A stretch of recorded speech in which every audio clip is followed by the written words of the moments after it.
aquí no tuvimos reforma protestante. Aquí en Latinoamérica en general, incluyendo Brasil, Hispanoamérica y Brasil, no tuvimos reforma protestante, ¿ok? Hay otro país que tampoco tuvo reforma, europeo, que tampoco tuvo reforma protestante, que fue Francia. ¿Ok? Porque ahí acabaron con los hugonotes la noche de San Bartolomé. ¿Ok? Entonces Francia no tuvo tampoco reforma protestante y lo pagó caro. ¿Eh? No. Y nosotros tampoco tuvimos reforma protestante. ¿Ok? Vamos a aclarar qué es protestante y qué es reforma. ¿Ok?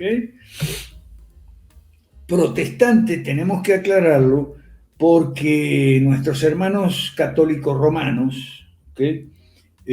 Son católicos romanos, no católicos, porque católicos somos todos menos las sectas, pero las verdaderas sectas, o sea, los mormones, los testigos, dicho con todo respeto, ¿okay? No, aquí no hay insultos ni diatriba. Entonces, católicos somos todos.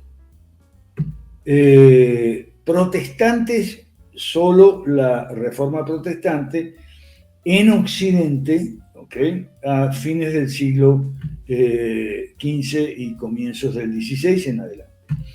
Entonces, digo esto porque los católicos romanos le llaman protestante a todo el que no es católico romano, lo cual es un abuso, ¿ok?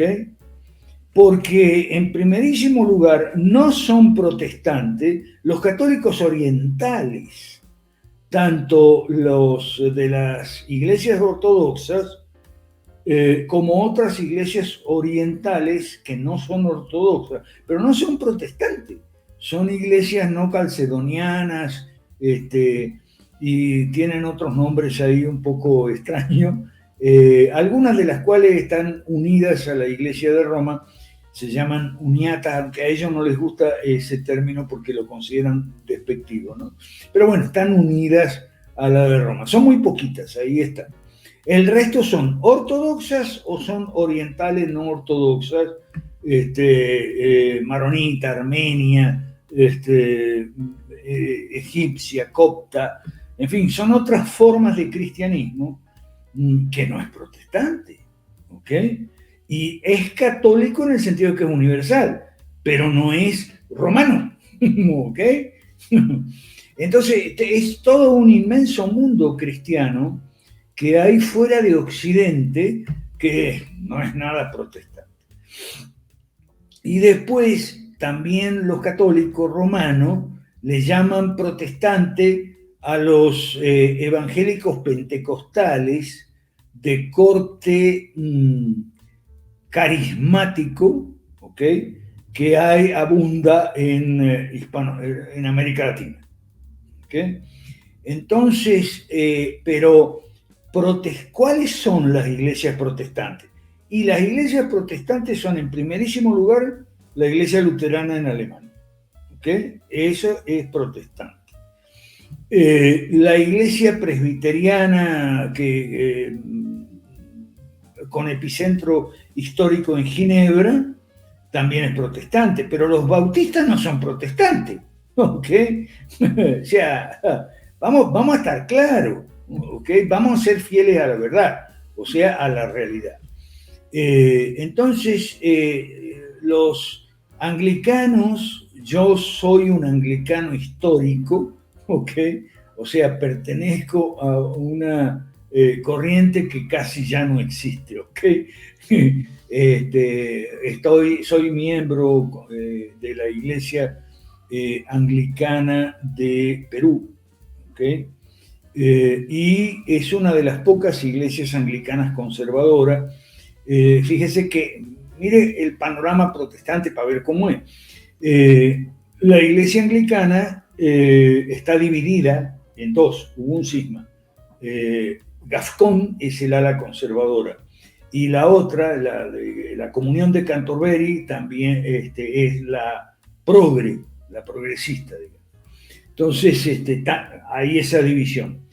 Y en los luteranos todavía es peor, porque están los progres, que son los de la ELCA, la rama mayoritaria del luteranismo, están los conservadores del sínodo de Missouri, y están los ultraconservadores, que hay otro sínodo, o que hay un tercer sínodo luterano, que es la rama ultraconservadora.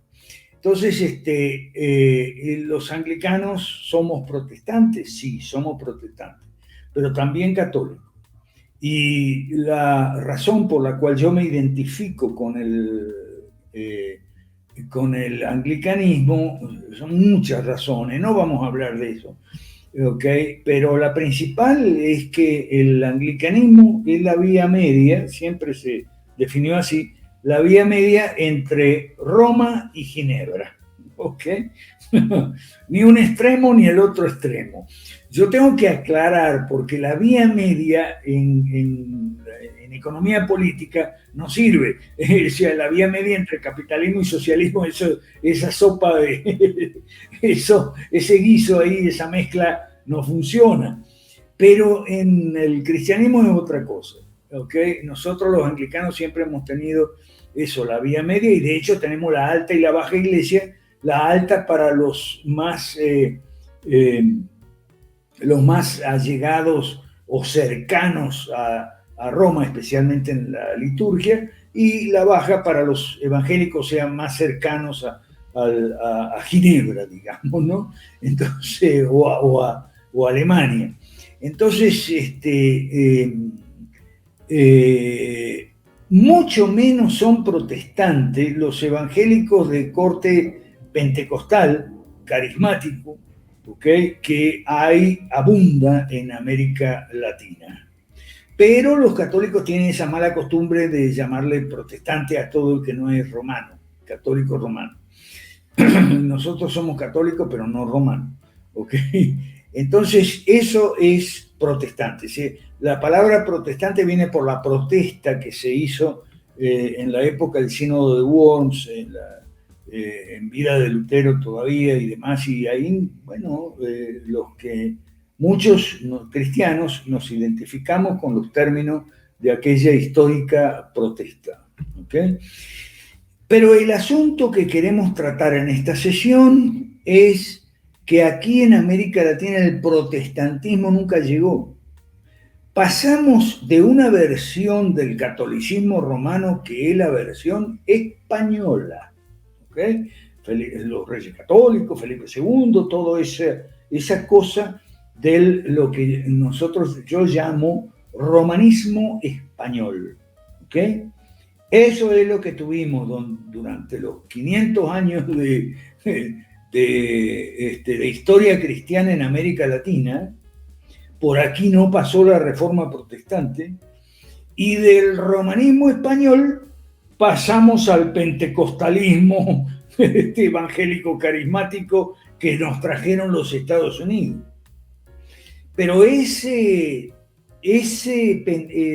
pentecostalismo, o neopentecostalismo le llaman algunos, no nació con la Reforma Protestante, sino con el famoso avivamiento de la calle Azusa, ¿okay?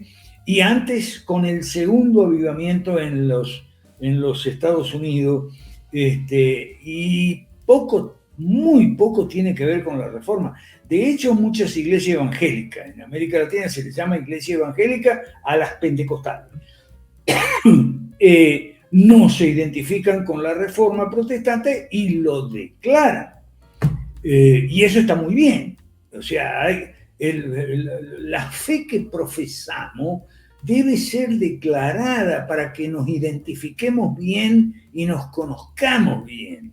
¿Okay? Entonces, la fe luterana, la fe de Roma, la fe de los anglicanos, que es Canterbury, históricamente, ahora es GAFCON, la sede más importante de GAFCON está en Jerusalén. ¿Okay? Entonces es importante que que profesemos la fe. ¿Cuál es la fe que profesamos?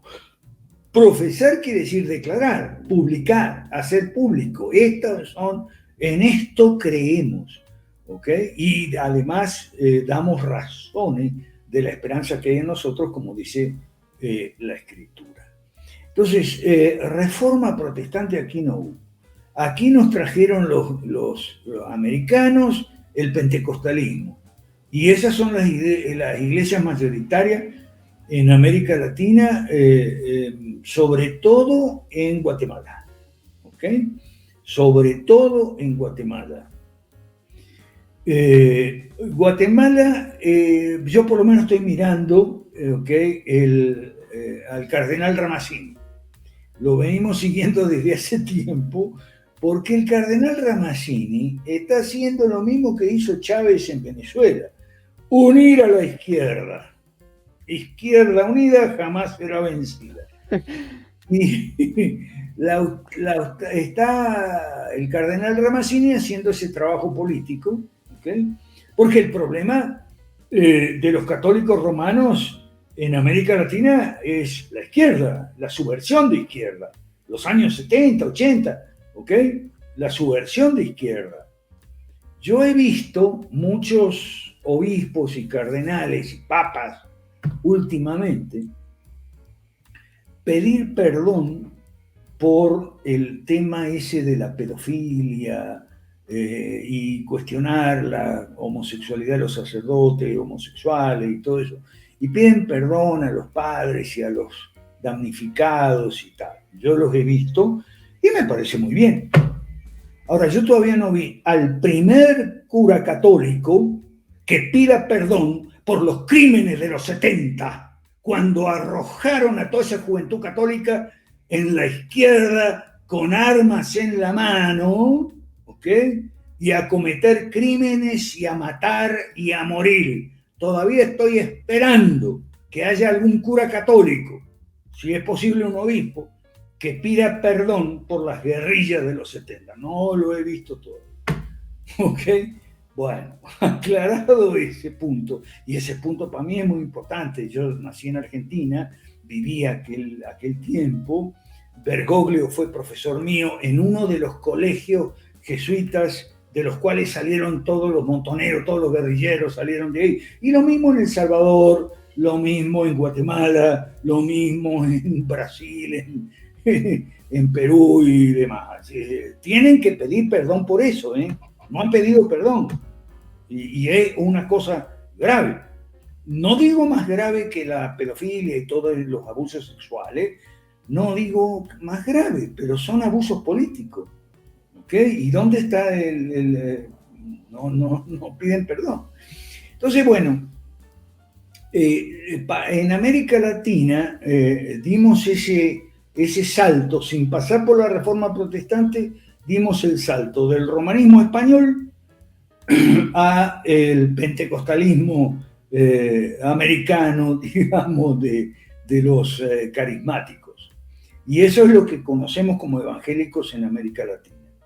¿Ok? Y eso es grave. Porque la Reforma Protestante, que fue una reforma, y ahí es donde van, fue una reforma que no tuvo lugar sino en Inglaterra. Esa es la otra razón por la cual yo soy anglicano, no soy luterano, no soy presbiteriano, porque tanto Lutero como Calvino pretendieron reformar a la Iglesia Católica, no dividirla, a una Iglesia Católica, digamos, occidental, que venía del cisma de 1054, que es la división entre Occidente y Oriente, y además en la Baja Edad Media había tenido el cisma de Aviñón, ¿okay? Entonces muchas voces estaban con la Reforma, pero no solo Lutero y Calvino. Santa Catalina de Siena, por ejemplo, o sea, dentro de la Iglesia Católica hubo muchas voces a favor de reformas en la interpretación bíblica, reformas en la liturgia, etc. Y eso es importante señalarlo.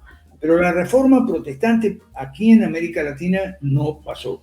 Y todos los beneficios de los cuales habla muy bien César Vidal, y yo no voy a repetir aquí, vea los videos de César Vidal sobre los aportes de la Reforma Protestante a la ciencia, el arte, la alfabetización, la tecnología, el comercio y la producción, y de allí la asociación entre protestantismo y capitalismo. ¿Okay? Yo me acuerdo en Guatemala, mi paso por la Marroquín, yo tenía un club de lectura y el texto que habían escogido los estudiantes era el libro de Max Weber, ¿no? El espíritu del capitalismo y la reforma protestante. Bueno, entonces, lamentablemente, Lutero y Calvino no pudieron cumplir con su cometido de reformar la Iglesia Católica. Encontraron la cerrada oposición del romanismo afincada desde España, que era un imperio en esa época, ¿ok? Y cuando uno habla del romanismo español, tiene que hablar de los jesuitas. El romanismo español tiene nombre y apellido, son los jesuitas, ¿ok? Si quiere puede ver los libros de Lori Sanata, por ejemplo. Tiene Lori Sanata con Z y 2T. Lori Sanata tiene muchos libros muy buenos. Uno se titula Fidel Castro, el último rey católico. Y habla mucho de los jesuitas y su inclinación a la izquierda. ¿Por qué los jesuitas se inclinan a la izquierda? Bueno, se inclinan a la izquierda por una razón muy simple. Los jesuitas fueron la orden fundada por Ignacio de Loyola para combatir la reforma protestante. ¿Ok? Y con el paso del tiempo, la orden jesuita vio que la reforma protestante estaba ligada al capitalismo. Entonces, pensando que el capitalismo era un hijo de la reforma protestante, lo cual no es cierto, sí hay lazos y relaciones, pero el capitalismo es muy anterior a la reforma protestante. Entonces, mal puede ser el capitalismo un hijo de la reforma protestante, aunque la reforma protestante sí impulsó comercio libre y demás en varios países europeos, en los países europeos donde la reforma era mayoría. Bueno, entonces los jesuitas dijeron, no, entonces vamos a estar en contra del capitalismo, porque vamos a hacer, los jesuitas hacen todo, han hecho así, si no me cree, lea la historia del Concilio Vaticano I, 1870, lea la historia de la expulsión, antes de eso, la expulsión de los jesuitas de todo el mundo, y después el restablecimiento en 1815 de los jesuitas. ¿Ok? Si no me cree a mí, investigue, ¿ok? No sea intelectualmente holgazán, investigue. Los jesuitas dijeron, bueno, si el capitalismo es un hijo de la reforma, por lo tanto hay que combatir la reforma. Nosotros los jesuitas hacemos todo lo que les molesta, les disgusta, les revienta, les da bronca a los protestantes, eso es lo que hacemos. Por ejemplo, el dogma mariano. Les molesta a los protestantes el dogma mariano, entonces vamos con la Virgen María, corredentora, etcétera, etcétera. Ya le digo, si no me cree, investigue, ¿ok? Y la Inmaculada Concepción y esto y el otro, bueno, entonces... Justamente hoy en la mañana estaba viendo un pequeño clip del doctor Arcis Sproul donde dice que a partir de la reforma los dogmas marianos se intensificaron más. Pero fueron los jesuitas. Desde la reforma hasta el Concilio Vaticano I. Otra cosa, los jesuitas dicen, ¿qué más les molesta a los protestantes? Les saca urticaria. El Papa. Entonces vamos a reforzar el papado. Eso también. Sacaron el decreto de infalibilidad en 1870, el Concilio Vaticano I. Pero eso sí, hay que decir, para hacer justicia al catolicismo romano, que hubo disidencia. ¿Okay? Siempre hubo disidencia. En el Lord Acton, que es uno de los próceres del liberalismo clásico, porque la reforma protestante está ligada al liberalismo clásico, no exclusivamente, pero sí tienen que ver. Lord Acton encabezó la oposición al decreto de infalibilidad. ¿Okay? y es muy importante. Yo siempre digo, a ver, en defensa de la Iglesia Católica, yo a veces salgo, ¿no? Por ejemplo, ahora hay mucha disidencia con respecto al sínodo alemán, que está de un progresismo pero subido, ¿ok? Y entonces, en esa disidencia, que son principalmente los muchachos lefebristas, ¿ok? Y la San Pío X, ¿ok? Están defendiendo ciertas tradiciones que los protestantes consideramos por lo menos discutibles, pero también están defendiendo ciertas verdades bíblicas que son eternas e inconmovibles. ¿Okay? Eso para romper una lanza, yo por lo menos en lo personal, ¿okay? Yo no, a favor de los muchachos lefebristas. ¿Okay? Justamente lo estaba leyendo y trae unas barbaridades progresistas. Ah, sí. Bárbaras. Horrible, horrible. La Amazonia, el signo de la Amazonia y todo eso. Por cierto, Ramazzini, volvamos a Guatemala. Ramazzini está uniendo a la izquierda en Guatemala, ¿ok? Ojo, porque... pero eso es lo mismo que ha hecho Bergoglio con el peronismo. ¿Ok? Bergoglio capitanea al peronismo, ya ha logrado la unidad del peronismo, ¿ok? Y el peronismo manda en Argentina. Y sobre el peronismo no manda Cristina, como la gente cree, manda Bergoglio, ¿ok? Entonces, es importante. Es lo mismo que hizo Chávez en Venezuela. Yo estaba ahí, yo viví en Venezuela. Chávez unió a las distintas ramas de la izquierda y ganaron la elección. Porque eso de que la izquierda unida jamás será vencida, es verdad. Okay. Ojo, ojo, que es verdad. Ojo, Guatemala. Sí, Okay. porque se están uniendo varios partidos de izquierda. Sí, sí. Ojo, Guatemala. Entonces, yo siempre hago un paralelo con el liberalismo clásico. Así como aquí no tuvimos reforma protestante, aquí tampoco tuvimos liberalismo clásico. Si usted quiere saber lo que es liberalismo clásico, busque el PDF que está en Google de Ezequiel Gallo, así. Ezequiel Gallo, notas sobre el liberalismo clásico, ahí tiene cortito lo que es el liberalismo clásico. Por aquí no pasó el liberalismo clásico. Y así como en la religión saltamos del romanismo español al pentecostalismo americano, en la ideología, digamos, en las doctrinas políticas, la parte ideopolítica, saltamos del liberalismo masón de la Revolución Francesa a Rothbard. Okay. No hubo liberalismo clásico aquí.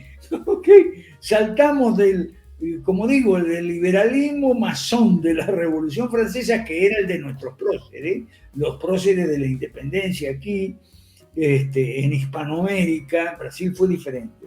¿Okay? En Hispanoamérica saltamos directo a Rothbard y Conkin y el anarcocapitalismo y el profesor Huerta de Soto y Juan Ramón Rayo y todos esos termocéfalos. ¿Okay? Y no hubo liberalismo clásico, no hubo, así de simple. Entonces estamos pagando los costos. Hay ciertas experiencias históricas, la reforma protestante, el liberalismo clásico, hay ciertas experiencias históricas por las cuales que aquí no llegaron. ¿Okay? Y a ver, cuando aquí en Iberoamérica, vamos a decir así, cuando en Iberoamérica se estaba cocinando la independencia y después la lucha ideopolítica fue entre el catolicismo jesuita, ¿okay? O sea, el romanismo español y los masones de la Revolución Francesa. Y ahí, bueno, perdimos todo el siglo XIX y parte del XX, ¿ok? Y todavía, ¿ok? Todavía yo a veces les digo catolicistas, en vez de católico le digo catolicistas, porque católicos somos todos, ellos son catolicistas. ¿Okay? Los catolicistas dicen que el liberalismo viene de la Revolución Francesa. Ojo, ese sí es el liberalismo masón, pero no el liberalismo clásico. Y la Revolución Francesa, dicen ellos, vienen de la Reforma Protestante. ¡No! No saben historia. La Reforma Protestante no tuvo nada que ver con la Revolución Francesa, empezando porque la Revolución Francesa fue en Francia, donde no había Reforma Protestante, habían acabado con los hugonotes en la noche de San Bartolomé. ¿Okay? Porque si fuese cierto que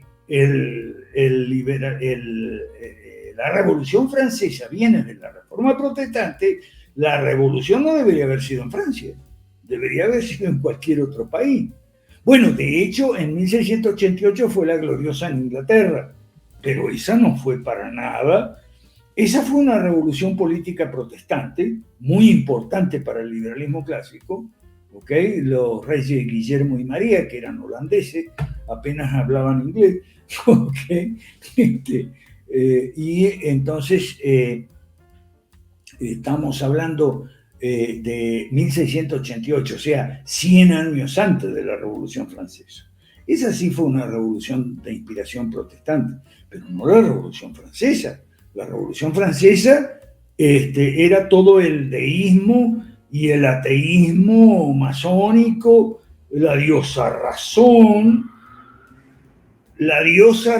de la cual Lutero había dicho que era una prostituta. Entonces, ¿okay? O sea, no saben historia, no saben lo mínimo de historia. Por eso recomendamos otra vez los libros de César Vidal. ¿Okay? Entonces, este asunto tiene consecuencias, tiene muchas consecuencias en la política. ¿Okay? Nosotros, la reforma protestante tuvo mucho que ver con la política porque tomó el modelo político de la Biblia de gobierno limitado. O sea, un gobierno preordenado por Dios, la institución gobierno, de la misma manera que hay gobiernos en las empresas hay gobierno, en las escuelas hay gobierno, en las iglesias hay gobierno, bueno, en los países también hay gobierno, pero al igual que en las familias hay gobierno y en el matrimonio también, es gobierno limitado. O sea, para cumplir ciertas funciones, que en el caso político es seguridad, justicia y infraestructura, y nada más. O sea, nada del Estado metido en la educación y la medicina, las jubilaciones, los bancos, el dinero, etc. No, nada. Eso es liberalismo clásico. Y eso, en parte, viene, sí, de la Reforma Protestante. Pero antes de la Reforma Protestante, de las reformas cistercienses y cluniacienses que hubo antes, que eran reformas benedictinas. Por eso el Papa emérito se llama Benedicto. ¿Por qué? ¿Okay? Y el otro se llama Francisco. Averigüe, investigue. ¿Okay? Las reformas benedictinas, que fueron las reformas medievales, previas a la Reforma Protestante y previas al cisma de Aviñón. ¿Okay? Eso tiene mucho que ver. Y fueron reformas muy sanas y saludables. El problema es que duraron poco. ¿Okay? Y por eso estalló la Reforma Protestante. Ok, ¿qué falta? Dime tú. ¿Qué falta? Sí. ¿Por qué es necesaria la reforma, una reforma acá en Latinoamérica e Hispanoamérica? Ok. Es necesaria una reforma por razones, digamos, teológicas, escriturales, de liturgia incluso, ¿ok? Una de las cosas que a mí me gusta de la iglesia anglicana es que enfatiza la liturgia incluso más que la teología. Y eso es porque en la iglesia anglicana se acostumbraba a tolerar o admitir diferencias de opiniones teológicas, incluso de interpretaciones de la Escritura. ¿Ok? O sea, la idea es que la Iglesia anglicana no se iba a dividir por diferentes opiniones teológicas opuestas, ¿ok? Excepto que fueran contra el credo de los apóstoles, el credo niceno-constantinopolitano, ¿ok? Ahí sí, ¿ok? Ahí se quedaba fuera. Pero si no, no. Entonces, opiniones especialmente sobre los sacramentos, opiniones sobre el bautismo, opiniones sobre la Eucaristía o Santa Cena, es decir, eran opiniones, siempre fueron opiniones que pudieron convivir dentro de la Iglesia anglicana, siendo que lo central, lo que unía, era la liturgia, no la teología. Cada quien tenía una teología. ¿Ok? La liturgia. Y la liturgia alrededor de la Eucaristía. ¿Ok? Entonces, ahora, eso obviamente no ocurrió desde el siglo XIX-XX, cuando entró en todas las iglesias. ¿Ok? En todas las iglesias entró el darwinismo, el marxismo, ¿ok? Y después el relativismo hasta derivar en el posmodernismo y por supuesto la agenda de la ideología de género, incluyendo el aborto, el matrimonio gay, etc. ¿Okay? Entonces, no, ahí ya no. ¿Ok? Ahí ya no. Entonces, esto hay que ponerlo sobre la mesa en América Latina, pero no se puede porque los católicos romanos insisten en su teología y cometen mucha injusticia porque, por ejemplo, ellos mencionan, y muy bien que lo hagan, ¿okay? Los sílabos de Pío IX y Pío X en contra del modernismo. Pero en lugar de llamarle modernismo, le llaman liberalismo. ¡Oh, no! ¿Ok? Los sílabos son excelentes documentos en contra del modernismo, la herejía modernista, que ahora se llamaría progresista. Bueno, pero nunca mencionan que del lado protestante también hubo una sana reacción contra el modernismo, equivalente a los sílabos de Pío IX y Pío X, que fueron los fundamentales. Los varios tomos, ¿ok? Que son de la misma época que el primer sílabo, que es el de Pío IX, ¿ok? Entonces, pero los católicos romanos nunca dicen eso, ¿no? Okay. Entonces hay que revisar papeles. En América Latina tenemos que revisar papeles, pero el problema de los romanistas es ese, y el de los pentecostales, que son irracionales. Ellos no quieren saber nada de ninguna clase de estudio, nada, porque la letra mata y todo eso. ¿Ok? Como si la letra mata. Y el espíritu vivifica. Los saltos, eso, y la gritería, eso no mata, eso vivifica, eso es un avivamiento. Le llaman avivamiento al bochinche, al barullo. ¿Okay? Eso es bochinche, es barullo, no es avivamiento. ¿Okay? Y otras cosas que pasan en la iglesia evangélica, de las cuales mejor ni hablar. se van a molestar. Los muchachos de Casluna, de Ronnie Madrid, se van a molestar.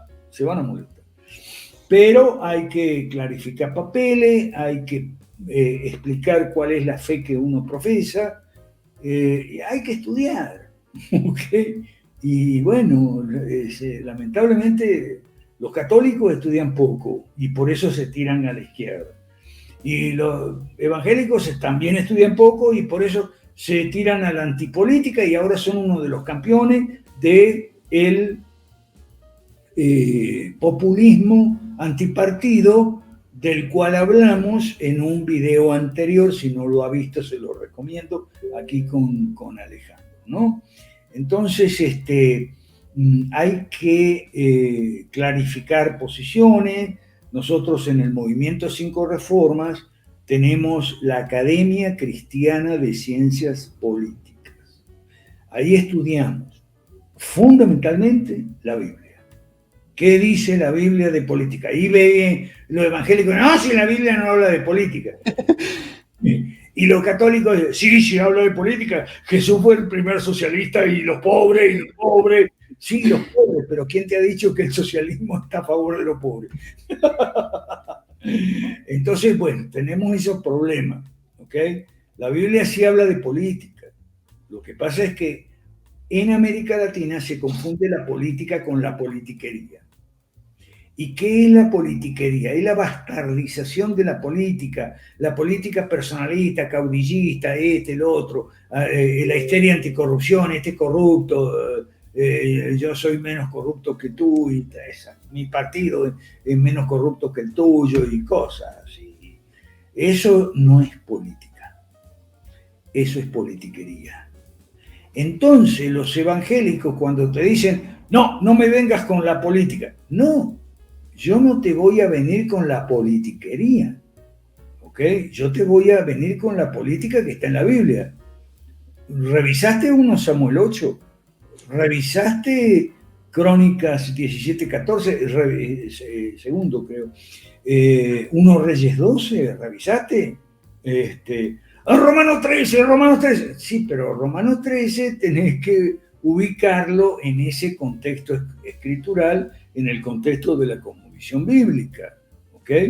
Romanos 13 lo que te dice es que hay que obedecer a los gobiernos, pero los gobiernos tienen que ser limitados, porque si no, eso es tiranía, y entonces viene el derecho de resistencia a la opresión, el derecho cristiano, que es de resistencia a la opresión, ¿ok? Y bueno, en defensa del catolicismo romano, hay que decir que en el siglo XVI estaba la Escuela de Salamanca, ¿ok?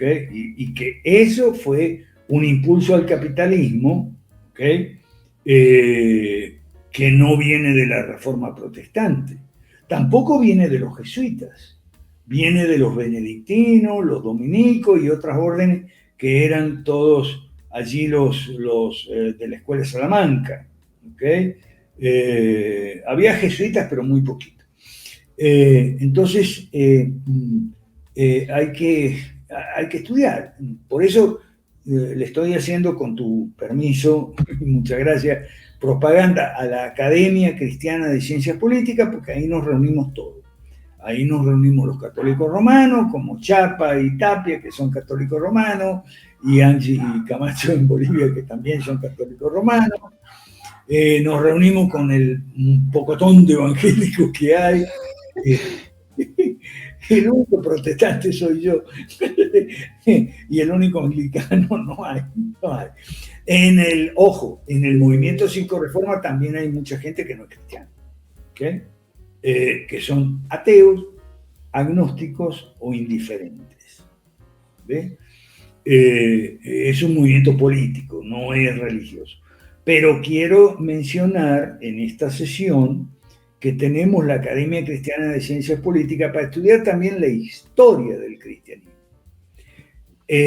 No solo la Biblia, porque la historia del cristianismo te va diciendo cómo la Biblia fue interpretada en el primer milenio de la iglesia cristiana, donde era una sola. La iglesia cristiana era una sola, ¿ok? Oriente y Occidente estaban juntos. No había papado así como después. Lo que había era una pentarquía. Pentarquía eran 5 patriarcados, de los cuales Roma era uno, pero también estaban Jerusalén, estaba la ciudad Constantinopla, estaba Antioquía, lugares, en fin, que aparecen en Hechos de los Apóstoles y todo eso. Son iglesias más antiguas que las nuestras, que las occidentales, ¿ok? En algunos casos mucho más antiguas. Entonces, estudiamos cómo la Biblia fue interpretada tanto en Oriente, los padres orientales o los padres griegos y los padres latinos de Occidente, ¿ok? Y ellos no son católicos romanistas, son católicos de la época durante los 1000 años que la Iglesia Católica fue ecuménica en el sentido de universal, ¿ok? Después estudiamos el cisma, Oriente-Occidente, cómo se produjo las excomuniones mutuas del año 1054, los antecedentes, porque eso no fue que en el 1054 de un día para otro se separaron, no, eso es como los matrimonios. Okay. Los matrimonios cuando se separan hay que ver los antecedentes. No sé, yo no soy consejero matrimonial, ni quiero ser. Además soy soltero, imagínense, no estoy calificado. Entonces estudiamos también qué pasó con la Iglesia Oriental y qué pasó con la Iglesia Occidental. ¿Okay? Y lo estudiamos hasta el siglo XIX, el siglo XX, que es muy, muy importante. Entonces, esa es nuestra contribución, ¿ok? Nuestra contribución, y lo hacemos primero porque la mayoría de nosotros somos cristianos de distintas denominaciones, y segundo porque religión y política tienen mucho que ver. La Iglesia y el Estado tienen que estar separados, es lo más sano para ambas instituciones, pero la religión y la política siempre van juntas, para bien o para mal, esto creo que ya lo dije. Pero entonces, si ya me estoy repitiendo es porque tenemos que ir terminando. No sé si queda algo en el tintero, Alejandro. Pues esta era la última. ¿Por qué debíamos de hacer una reforma en Hispanoamérica? Porque estamos re mal en Hispanoamérica. Estamos re mal. Entonces, políticamente y religiosamente. Así es. Por eso entonces algunos de nosotros, no yo, le llaman a la reforma protestante la sexta reforma del movimiento Cinco Reformas. ¿Ok? Entonces, bueno, en fin, te invitamos a la academia, vos, Alejandro, que estás ahí en un lugar muy importante, porque estás contribuyendo a que mejoremos en América Latina. Estamos re mal, ¿ok? Estamos re mal. O sea, yo no sé si en el mundo los latinoamericanos somos famosos por nuestra primera producción, antes que petróleo, antes que alimento, minería, lo que sea. ¿Qué es lo que producimos los latinoamericanos? ¿Qué le aportamos al mundo? Droga. Droga es la principal exportación. Colombia, Perú, Bolivia, o sea, droga. Competimos con Etiopía, el Cuerno de África, ¿ok? Y suministramos la droga principalmente a Estados Unidos y Europa, ¿ok? Entonces, pucha, estamos mal. Y también hay mucha criminalidad. América Latina es el área más peligrosa, más violenta, toda clase de violencia, que violencia de género, que el femicidio, nada, violencia de toda clase, ¿ok? Violencia principalmente narcotráfico, pandillas, ¿ok? Crimen organizado y desorganizado también. Somos campeonazos en el crimen, ¿eh? Entonces, ¿estamos primero en drogas o cerca? Primero en crimen, ahora viene la inflación de nuevo, estamos creciendo en la pobreza, en la miseria, que siempre nos habíamos comparado con África. Bueno, resulta que ahora están los leones africanos, que son algunos países africanos que le está yendo mejor que a muchos latinoamericanos. Entonces, estamos mal. En ignorancia estamos campeones también, ¿ok? ¿En qué otra cosa descollamos los latinoamericanos? ¡Ah, el fútbol! ¡Ah, el fútbol! Me olvidaba del fútbol. Bueno, para también migrantes. Sí, eso. migración, la gente se va, ¿ok? Le gusta mucho el fútbol, pero mejor voy a Estados Unidos y ya lo veo por televisión. Okay. No me voy a quedar aquí a ver el fútbol porque ya al estadio no se puede ir, pues están las barras bravas, que están vinculadas a la delincuencia política mucho y a la distribución de droga al menudeo, ¿okay? Estamos repuntando mucho las cifras de consumo porque éramos productores e intermediarios a veces, pero el consumo estaba reducido a la clase alta, ahora no.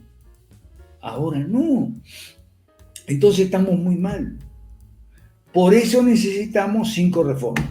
Y bueno, si el que se anime a ser el Lutero o el Calvino o el Thomas Cranmer, porque los romanistas, los catolicistas siempre dicen que los anglicanos, esa fue la religión que inventó, ¿cómo se llama? Enrique VIII. Ese Enrique VIII, que era un lujurioso, que se quería casar.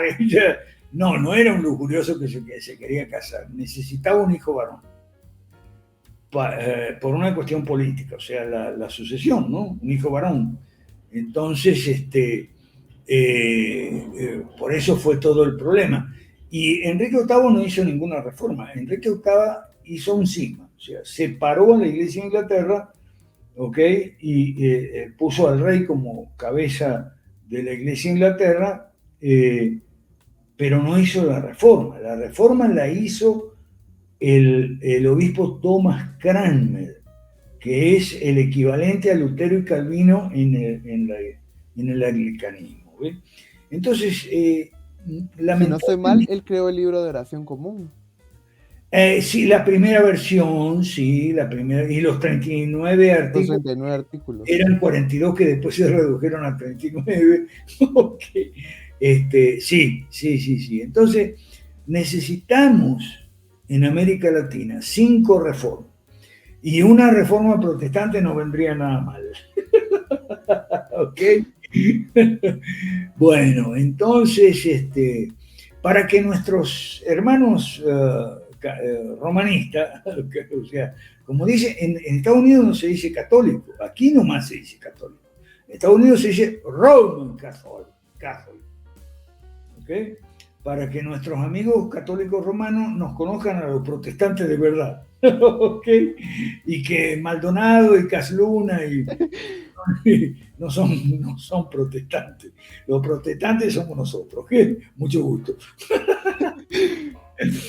Como salen en las redes sociales, los católicos romanos dicen las cocheras protestantes. Y dicen las cocheras protestantes y salen las iglesias allá en Alemania, en Ginebra, salen aquellas basílicas y todo. ¿Cocheras protestantes? Ajá, porque como siempre se asocia a las iglesias evangélicas o pentecostales como protestantes y son así como 4 paredes de concreto o láminas. Los romanos dicen las cocheras protestantes. Bueno, en la Academia Cristiana de Ciencias Políticas estudiamos mucho el cristianismo en China.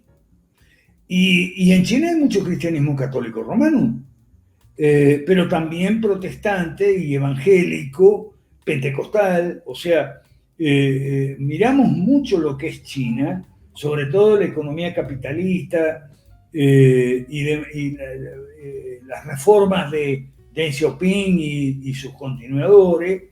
Estudiamos mucho el caso chino y bueno, yo personalmente supongo que en China pronto va a haber más tolerancia, aunque lo que hay en China con los cristianos es que el gobierno, o sea, el Partido Comunista, quiere que las iglesias cristianas se registren. O sea, que se registren en un registro de culto donde están las iglesias anotadas, donde queda el nombre del pastor, cuánta gente hay, o sea, que quede todo y quiénes son, por lo menos los líderes, que quede todo registrado. Entonces, algunas iglesias se registran, o sea, pasan por ventanilla, ¿ok? Se registran, firman y tal, y esas iglesias no tienen problema. Pero hay otras que no quieren registrarse, sospechablemente por razones políticas, o sea, porque son antirrégimen. Entonces no se quieren registrar. Y esas son clandestinas. ¿okay? No tienen un cartel en la puerta, los domingos tienes que saber, porque a veces cambian los domicilios, son iglesias domésticas, dónde se van a reunir este domingo, entonces te pasan un papelito ahí, tu contacto, te pasa un papelito con la dirección y tú vas, o sea, son iglesias clandestinas que no quieren pasar por ventanilla. En fin, pero así como los emperadores romanos tuvieron que reconocer a los cristianos cuando su número fue muy grande y su influencia, eso lo demuestra Rodney Stark, que en varios libros muy buenos. Rodney Stark falleció hace 3 meses y medio y lamentablemente nadie se acordó, salvo su universidad, que la Universidad de Baylor le hizo un obituario, pero chiquito así. ¿Okay? Bueno, ese lo estudiamos mucho en la academia, ¿okay? Rodney Stark. Entonces, de la misma manera que sucedió en Roma, va a suceder en China. Y en China ya sucedió con los empresarios. ¿Okay? Los empresarios eran reprimidos. Ahora, de la represión se pasó a la tolerancia cuando los empresarios se hicieron mucho. De la tolerancia se pasó al reconocimiento, digamos, la admisión, y de la admisión a su incorporación, digamos, dentro del esquema de gobierno y política que hay en China.